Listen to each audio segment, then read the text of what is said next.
Indian Weavers. This is the poem number 2.2 written by Sarojini Naidu ji, and we are going to learn the full poem with full explanation in Hindi, word to word, line to line. And I really appreciate your love and support, dear parents and students, to our English Master channel.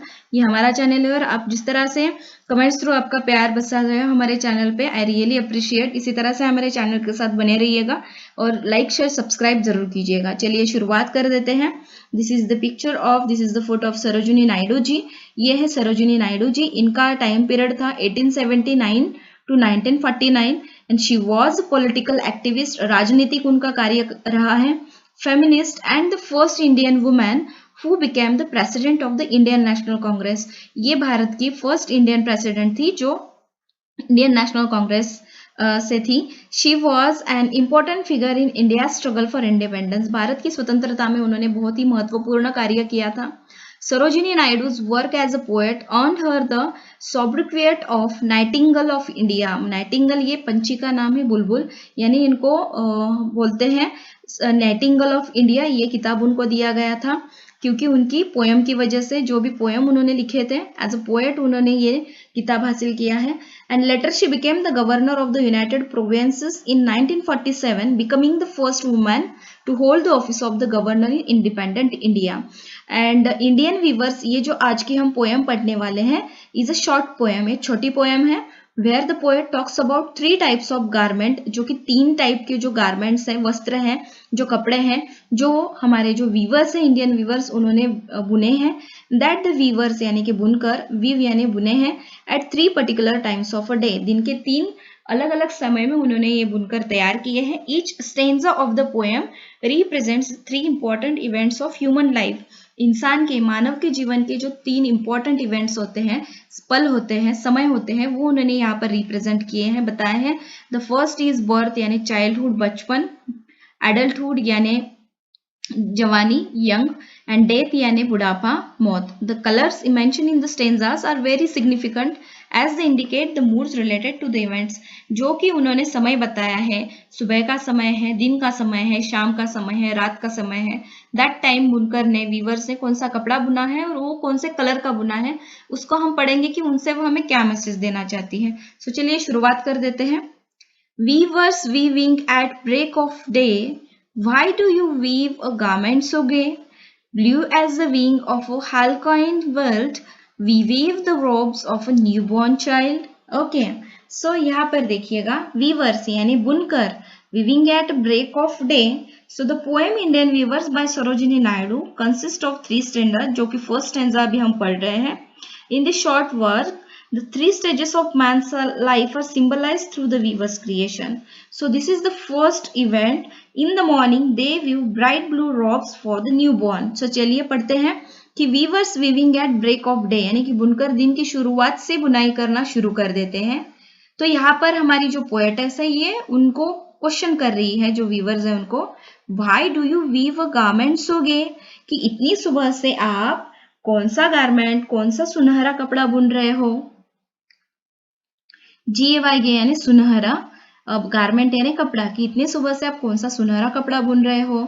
So that weavers जो reply कर रहे हैं, so this 2 lines are the answers and first 2 lines are the questions.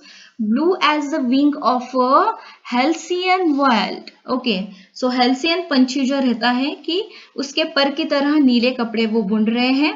We weave the robes of a newborn child, और हम एक नवजात बच्चे के कपड़े बुन रहे हैं. ओके, सो यहाँ पर जो हमारे वीवर्स हैं वो आंसर कर रहे हैं, we weave the robes of a newborn child, कि हम छोटे जो नवजात बच्चा है उसके लिए नीले रंग के कपड़े बुन रहे हैं, जो कि हेल्सियन पंछी के पर की तरह है. सो चलिए नेक्स्ट स्टेंजा पढ़ते हैं. वीवर्स यानी बुनकर, weaving at fall of night. Weavers तो शाम के समय भी बुनाई कर रहे हैं, बुनकर शाम के समय बुनाई कर रहे हैं. Why do you weave a garment so bright? So यहाँ पर जो हमारी पोएटेस है उनको क्वेश्चन कर रही है हमारे बुनकर को कि why do you weave a garment so bright? आप चमकीला कपड़ा क्यों बुन रहे हो, आप इतना चमकीला कपड़ा क्यों बुन रहे हैं. So here is the answer which has been given by the weavers. Like the plumes of a peacock, purple and green, we weave the marriage veils of a queen. यहाँ पे देखिए PLUMES, प्लम्स यानी कि soft feathers, यानी कि पंछी के जो सॉफ्ट फीदर्स होते हैं, पंख होते हैं, कि यहाँ पर हमारे वीवर्स आंसर कर रहे हैं कि मोर के पंखों की तरह पर्पल एंड ग्रीन, बैंगनी और हरा, we weave the marriage veils of a queen, VEILS, veils यानी कि घूंघट, कि हम शहजादी के शादी के लिए मोर के पंखों की तरह बैंगनी और हरे रंग के घूंघट को बुन रहे हैं। नेक्स्ट स्टैंजा पढ़ते हैं। Weavers, weaving solemn and still, solemn यानी क्या कि रात शांति और स्टील यानी कि गंभीरता। सो यहाँ पर ये जो अर्थ है, सॉलमन का अर्थ होता है गंभीरता यानी कि सीरियस, एंड स्टील यहाँ पे देखिए viewers weaving solemn and steel यानी कि बुनकर रात के समय शांति और गंभीरता से बुनाई कर रहे हैं। What do you weave in the moonlight chill, chill यानी सर्द रात में, मूनलाइट यानी चांदनी सर्द रात में, आप सर्द रात में क्यों बुन रहे हो? बुनकर रात के समय शांति और गंभीरता से बुनाई कर रहे हैं। So the poet is asking them question कि आप सर्द रात में क्या बुन रहे हो? The answer is given by the weavers is white as a feather and white as a cloud, जैसे कि पंख और बादल की तरह सफेद।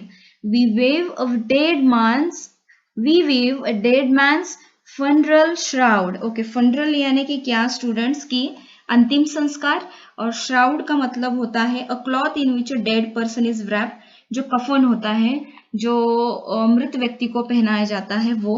We weave a dead man's funeral shroud, कि यहाँ पर वो वीवर्स उनको आंसर दे रहे हैं कि जैसे कि पंख और बादल की तरह सफेद, हम एक मृत व्यक्ति के अंतिम संस्कार के लिए कफन बुन रहे हैं। So students, throughout this poem, the time of the day symbolizes the stage of life, यानी कि childhood, prime of life and old age. The weavers create the garments needed for each stage of the corresponding part of the day. So at dawn for the day, newborn baby के लिए उन्होंने कपड़ा बुना, in the romantic evening for the bride, and in the chill dark night for the dead. The colors also tell the story of the three stages of man's life. इंसान के जीवन की जो तीन हम बोलते हैं ना कि जो 3 स्टेजेस होती है, ठीक है, सो वो उन्होंने जीवन के जो 3 स्टेजेस होती है वो यहाँ पर बताई है। And this is the very interesting, very good, very nice poem which has been written by Sarojini Naidu. यूं ही नहीं, उनको नाइटिंगेल ऑफ इंडिया का अवार्ड दिया गया था, उससे नवाजा गया था, क्योंकि वो बहुत कुछ कह जाती है इन पोएम से, वो बहुत कुछ कह जाती है।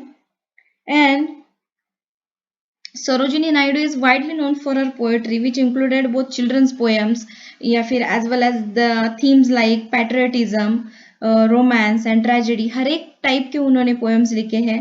She began writing at the age of 12. उन्होंने 12 साल की उम्र से ही पोएम्स लिखना शुरुआत किया था। And that time her mother use to write poetry in Bengali, उनकी माताजी तब बंगाली में कविताएं लिखती थी।